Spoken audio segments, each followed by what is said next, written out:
త్వరలో రైతు భరోసా మొదటి విడత నిధులు జమ చేస్తామని రెవెన్యూ శాఖ మంత్రి పొంగులేటి శ్రీనివాసరెడ్డి స్పష్టం చేశారు. నిర్మల్ జిల్లా భైంసాలో మహారాష్ట్ర ఎన్నికలపై కార్యకర్తలకు దిశానిర్దేశం చేసిన ఆయన 10 ఏళ్లలో ప్రజల సంక్షేమాన్ని నాటి ప్రభుత్వం గాలి కొదిలేసిందని విమర్శించారు. వికారాబాద్ జిల్లా గనిచెర్ల దాడి ఘటనలో ఎంతటి వారున్నా వదిలే ప్రసక్తే లేదని, ప్రభుత్వ పరంగా కఠిన చర్యలుంటాయని హెచ్చరించారు. 5 ఏళ్లలో 20 లక్షల ఇందిరమ్మ ఇళ్లను ఇస్తామని హామీ ఇచ్చారు. సమగ్ర కుటుంబ ఇంటింటి సర్వే తర్వాత బహుళ ప్రయోజనాలు అందించే స్మార్ట్ కార్డులు అందిస్తామని తెలిపారు. పేదోడు సొమ్ముని కొల్లగొట్టి ఆ మంచినీళ్ళ స్కీమును కూడా అటుకెక్కించిన మహాప్రబుద్ధుడు ఆనాటి ప్రభుత్వము, ఆ పెద్దలు.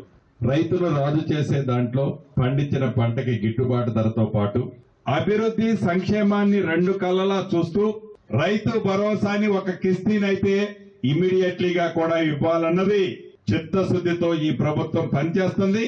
రాష్ట్రంలో ఉండే ప్రతి కుటుంబానికి సంబంధించిన డేటా ప్రభుత్వం దగ్గర ఆల్రెడీ ఉంది. 4,50,000 ఇళ్లు ఇవ్వబోతున్నాం. 20 లక్షల ఇళ్లు కట్టాలన్నదే ఈ ప్రభుత్వం యొక్క ఆలోచన.